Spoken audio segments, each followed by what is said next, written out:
Yeah, looking forward to it. It was really unusual in that we start on the road for three, but I think I liked it better because it shortened our window between games, which helped us. And then coming back west is always easier than going from Europe. So I think we were all right. We got up and down the ice today just to kind of get them back on our time, try to get their rhythm back to when you can go to bed and get up at a reasonable hour. But they moved really well, so we're very fortunate. Is that those games against Dallas, Yeah. each one had kind of a different complexion. I Agreed. know you guys have your core identity that you want to Yeah. play to, but have you found you've been able to kind of adapt sometimes to the style of play in order to have Well, some we really success? work at that, Jess. Like try to articulate the game, what it's going to look like with our game because you never play it alone. It's going to look different some nights because of the style of hockey the opponents play.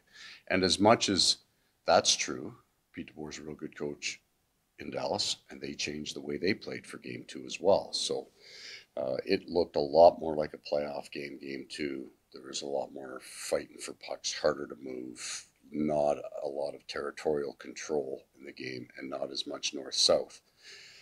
But I liked their game. I thought the first game of the trip in New York, even with the players missing, and then the last game against Dallas was really solid to where how we want to look.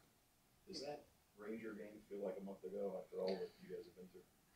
Or It was because some road trips get to feel really long and it's almost monotony. You're on the road for a long time. This one was just long because of the mental change from here to Europe to all of it, the show, the saunas, the spectacle of it. It felt like it was another month, another year. It felt so disconnected. The back half of that trip was completely disconnected from the front half, but our game was pretty good through it. And as a coach, I mean, when we were here last, we were asking you about all these injuries and Yeah. stuff. You got your pretty much your full complement. We got healthy, yeah. How good is that as a coach to be able to roll the team that you had penciled Yeah. in from day one? Well, the difference is the last game winning goals, fourth line face off in the offensive zone, and you want them on the ice. And it's only two games, and we like them. We think that Yona can be a good complement to that line as well. But there is chemistry between Greer and Nosek because they played together before, and that's evident. So even two games in, they're moving off each other the right way. And we are. That gives us a depth of center. We found a way to survive with a real two centermen out, whether the guy's on your fourth line or not, doesn't matter. There's two centermen out of our lineup. We got incredible contributions. I think Uvis Balenskis is probably the person that had a bigger impact on us surviving. There's nobody would mention his name. He played left wing, right wing, and defense, all in one game, and excelled. And then when he went back to the blue line, I thought he was very strong in his last two games. So we got some nice contributions from new people. While Uvis played for us last year, we'll consider him a rookie player for us in some ways. Maybe about a new player, not a rookie player. He's had a big impact on us being able to survive a pretty difficult stretch. With Nosek, just what does he bring when he is on the ice, and overall, just two games? I know it's only two games, but what did you see? Experience decisions, right? He's not trying to find his game. He's not trying to prove his game to anybody. He's not making a play that he hopes will generate a point. He's just making the play that you should make at any one time.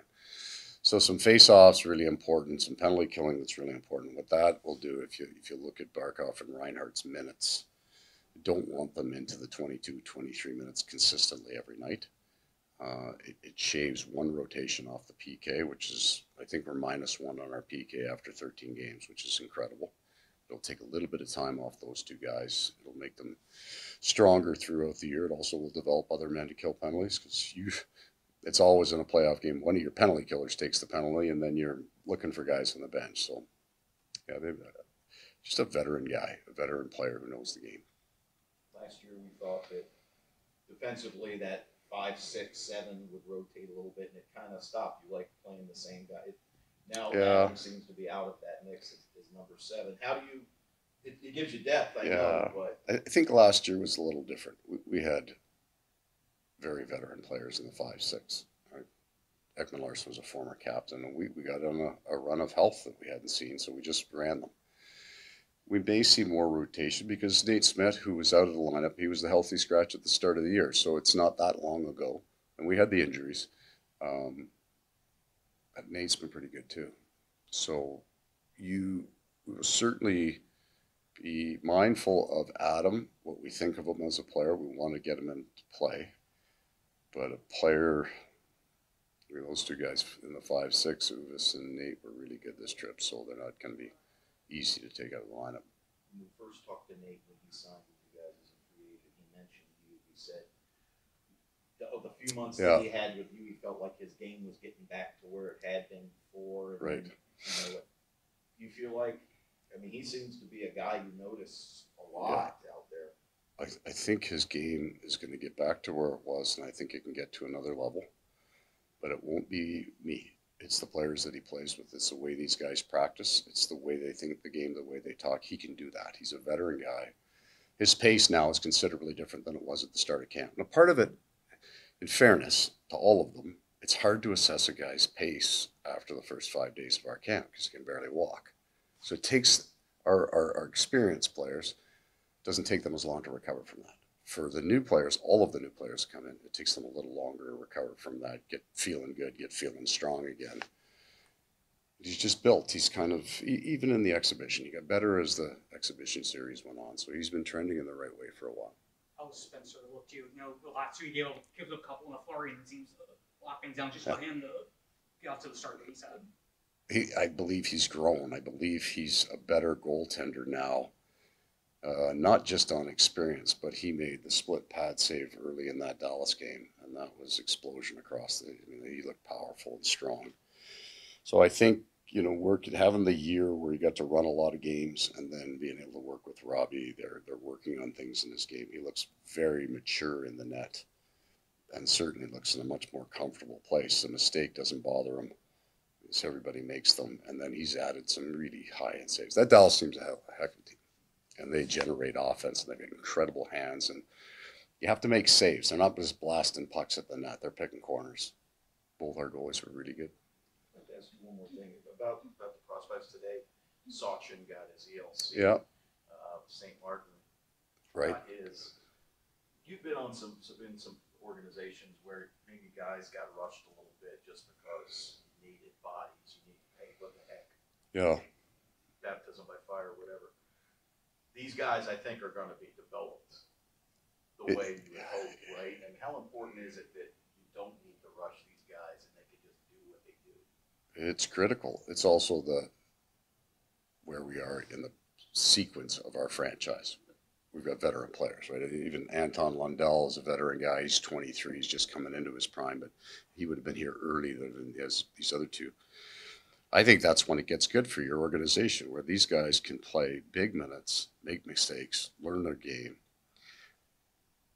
But I think they got signed, so people understand the coach doesn't get involved in any of this. But I think that they had great camps. For Grayson, it was year over year. And St. Martin isn't a player that I know. He just comes out and after day one of the prospect camp, going, hey, this guy's got something. And then he was able to maintain that and keep that going. Then Bill and his group do a marvelous job identifying players. And once they've decided that guy's going to play, then they're not afraid to do it early. You know, wait until training camp the next year. So good on them. They earned it. I think those two young men earned their contracts. And it's as much for what they did here as our projecting out that they'll be great 5 years from now. Coach, Sam Reinhart's tied for the league in points and goals. What can you say about his start so far? I think he's a very, very competitive man, and I would just about every preview of the season, the great regressor in the National Hockey League was going to be Sam Reinhart. Right? Doesn't really look like that right now.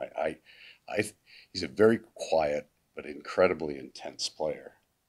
It just turns out I think he's just coming into his prime. Right?